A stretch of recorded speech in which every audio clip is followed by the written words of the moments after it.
Hello and a very warm welcome to all our viewers in Nigeria and around the world to Global TV's news cycle, live in Nigeria's capital, Abuja.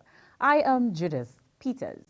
19 persons were on Thursday kidnapped in the Buhari Area Council of Abuja, while no fewer than 30 persons were reported to have died in a landslide caused by activities of illegal miners in the Kuje Area Council of the Federal Capital Territory. These were revealed during the maiden meeting between the FCT Minister, Nyesom Wike, and the 6th Area Council Chairman. The minister, who was concerned about the development, said he would summon the FCT Director of State Services as well as the Commissioner of the Police to be comprehensively briefed about the kidnap incident and facilitate rescue operations, while asking the council bosses to set up a surveillance task force in their areas to monitor mining activities. Wike said it would meet with the counterparts in solid minerals daily Alake to eliminate illegal mining in the FCT. Also, the First Lady of the Federal Republic of Nigeria, Senator Oluremi Tinubu, says the time of politicking in the nation is over and time for the prospect seen by the founding fathers of the nation to materialize. She made this known when the wives of ministers of the Federal Republic of Nigeria paid her a congratulatory visit in her office at the State House, Abuja. The First Lady pointed out that women have a critical role in bringing healing to the nation, hence the Renewed Hope initiative reaching out to the displaced people of Mago in Plateau State. Kikelomo Okere brings those details. Nigerian First Lady Senator Oluremi Tinubu highlights some of the achievements of the initiative within the first 100 days of President Bola Tinubu's administration, saying Nigeria is more important than any party or any political affiliation. She therefore urged the wives of the ministers to continue to support their husbands and make them proud at all times. These are the people we want to, reach out to and also try to see how we can also help families, and that's why we Renewed Hope initiative encompasses agriculture, education, health, economic empowerment, and social investment. We thank God that the first 100 days of office of President Bola Tinubu, GCFR, led administration has yielded so much. We've been able to cover so much, even from just outreaches. And I think that's what is more important. When we build lives, we're actually building our nation. So because if every life is happy, they will be able to contribute meaningfully. In her remarks, the leader of the team and wife of the Minister of Petroleum appealed to the First Lady to have their forum participate in the Renewed Hope initiative through capacity utilization, while pledging to continue to support Renewed Hope agenda for Nigeria. We are here today as wives of the Federal Ministers to say a big thank you to Your Excellency, wife of Mr. President, for the supporting role you played beside our dear President Ahmed Tinubu in the quest to engage capable hands to constitute the present Federal Executive Council, for which our dear respective husbands are directly beneficiaries. Your Excellency, Ma, this event today gives us opportunity to pledge our loyalty to you and to identify with your pet project. We wish to emphasize that your cool, calm, and noiseless disposition in handling state matters has greatly endeared you to us in this forum and indeed to all Nigerian women. They also congratulated His Excellency President Bola Tinubu and the First Lady Senator Oluremi Tinubu for the victory at the Presidential Election Tribunal. Kikelomo Okere, Global Television News, Abuja. Thank you very much, Kikelomo Okere, for that report. Also, the Department of State Services, DSS, says its attention has been drawn to an incident that occurred yesterday between its staff and a mob at the Garki Market, Abuja. The service says information at its disposal was that its FCT command responded to an SOS from their field operatives who allegedly came under a mob attack at the said market.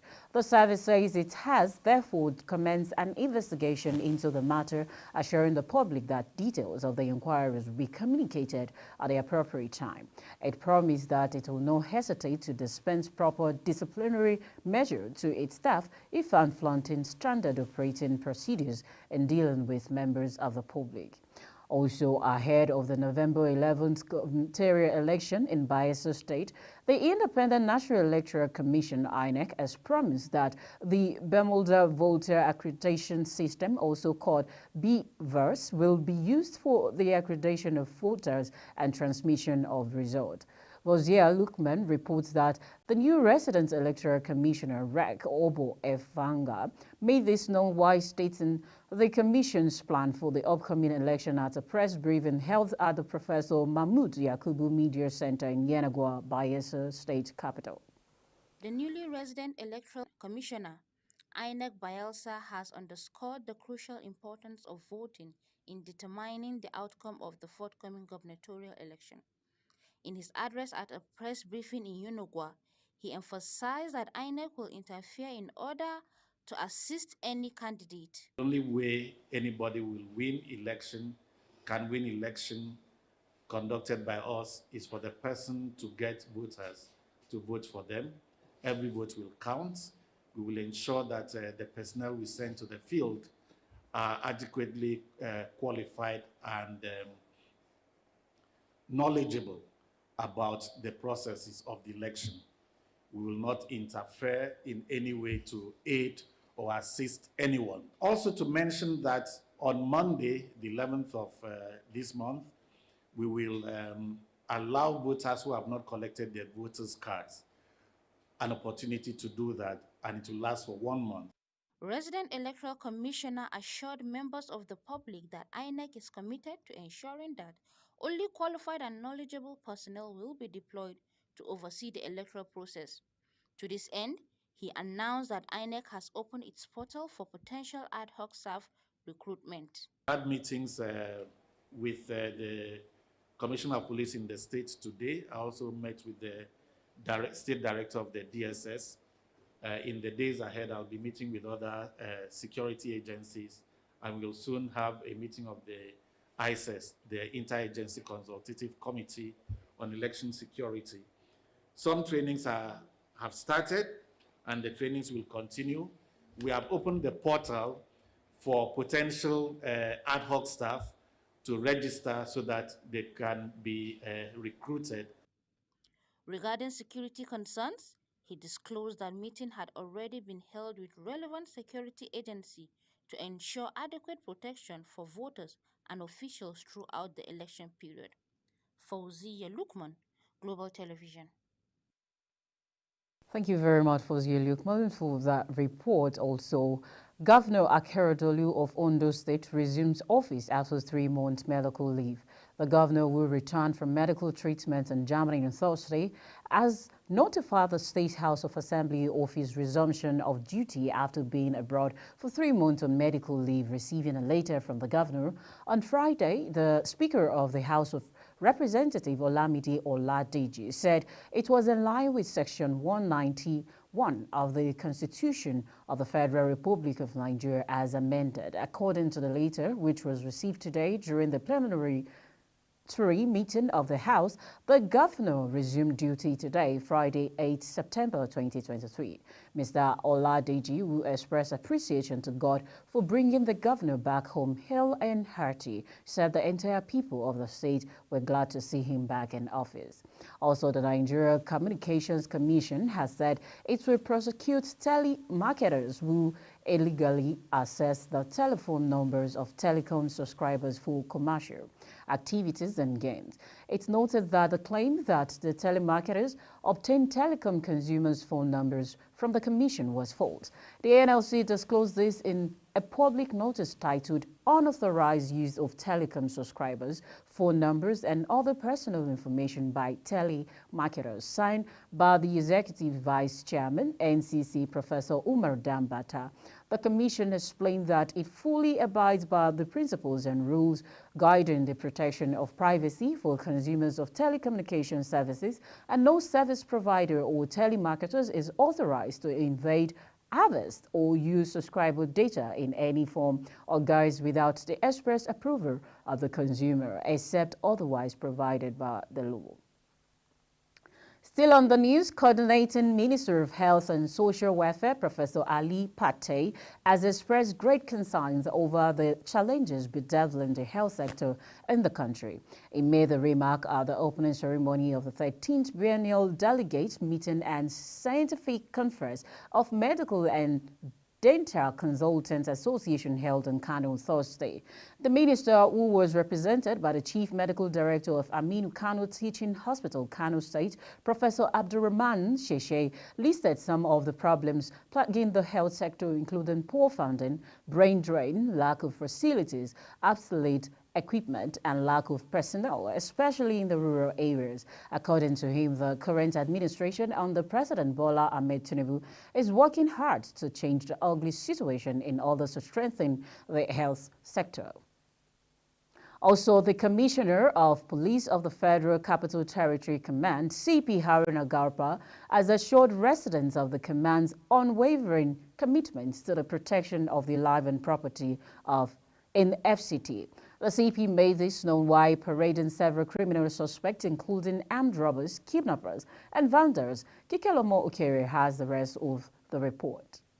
While reading out some of the cases, the Commissioner of Police explained that on the 1st of September 2023, at about 15 hours, operative attached to Durumi Police Division, acting on actionable intelligence trade, and arrested one Nuhu Zaria, who specialized in snatching GSM phones from innocent commuters. After snatching phones, he removed the SIM card and sells the phone, then hand over the SIM card to his girlfriend, one Bumi Samuel. The girlfriend, on her part, make withdrawal of all monies from the accounts that are linked to the SIM card. The police operative have so far recovered 76 SIM cards, 2 OPay ATM cards, and a golden wristwatch from the suspect. The suspect, however, confessed to the crime which they are accused of.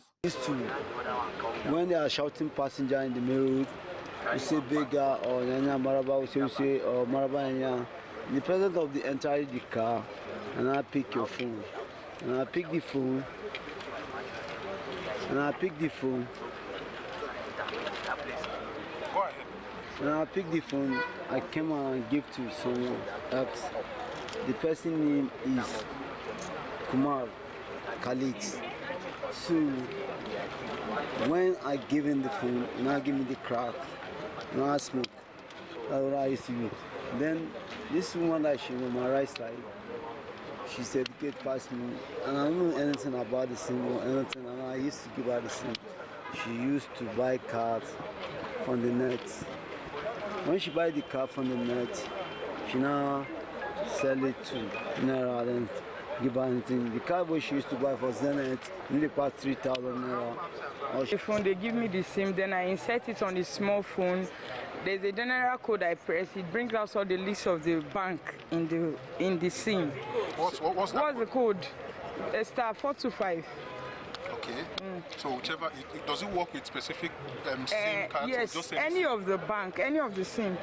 As long as there's a bank registered to that line, it will bring it out. So then we recharge. When we recharge, and we get the balance of the person. If it's above 20,000, we can open mobile wallet, then we transfer the fund there. Sorry. So that is how I operate.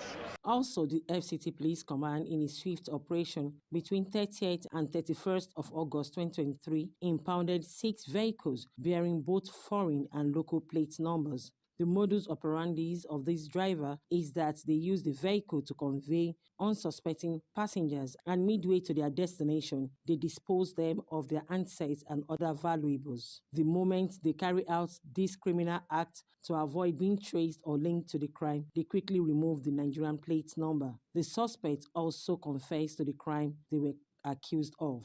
Actually, me as a also dealer, if you show me the custom duty, I'm okay by me. But if you say plan number there, I can ask the paper. But actually, there is no any plan number in the car. You brought the car, where the custom duty of this car? I said, I don't have money. So from there, my end ended. So you contact with the person for Abuja here, they discuss the business enter 9.5. If I brought the car, they'll settle me. So no problem. So that's all. So the person who brought the car to you, yes, where is he now? In River State. Have you been able to contact him to tell him your situation? No, I don't tell him anything where he's going. Anything happened from yesterday to now, I never tell him what he's doing. But also, it's my customer. I'm changing dollar. And what they do mostly in the night is that when they pick and all suspecting passengers, as they get away almost midway to the destination or to a lonely place where there are no lighting or an obscure place, they rob the unsuspecting passengers and drop them. But the moment they leave that place, they will remove the number that is superimposed, that's Nigerian numbers, plate numbers. They will remove it and then leave the foreign plate number, so as to dissuade the security agencies from getting to them and arresting them. The Commissioner of Police, however, assures residents of the Federal Capital Territory of the command's unwavering commitment to the noble goal of protecting lives and property of the FCT residents, saying the suspect will be charged to court at the conclusion of investigation. Kike Lomo Okeri, Global Television News, Abuja. Very well, Kikelomo Okere. You're watching Global TV's news, coming to you live from Nigeria's capital, Abuja. We're on Saturns, channel 276. Kindly follow us across our social media platform using at Global TV NG and other handles now showing on your TV screen. We'll be back with more stories for you after the short break. Please stay with us.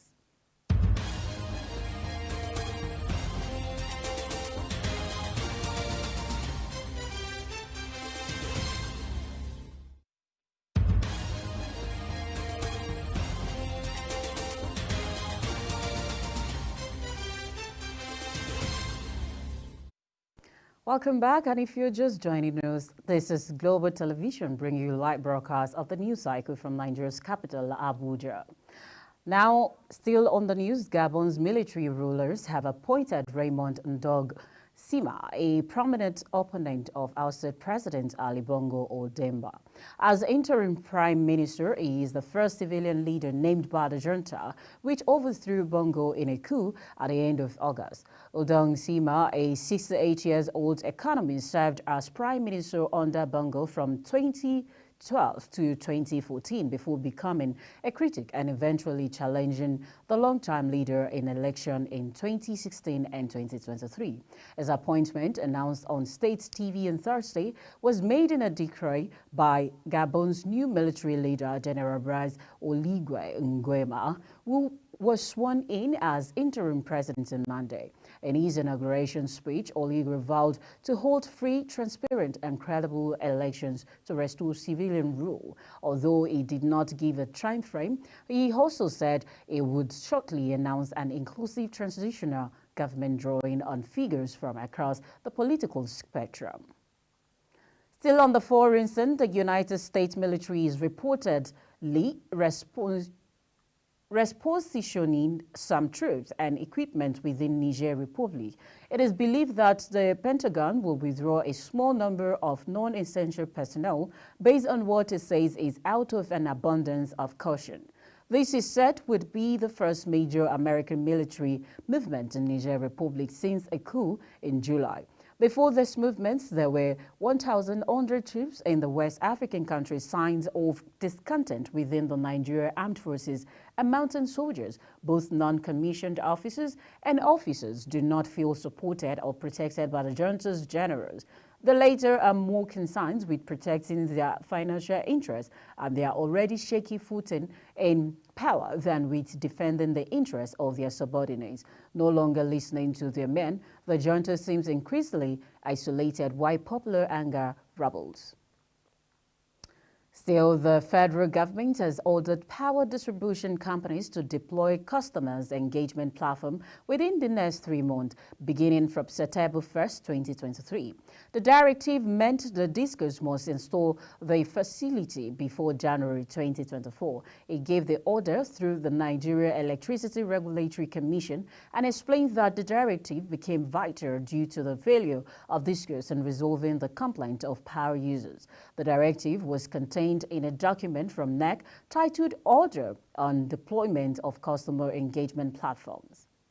Still on the foreign scene, the United States government, through the Agency for International Development, USAID, has facilitated $205 million in debt and equity investment for Nigeria agribusinesses in the past 5 years.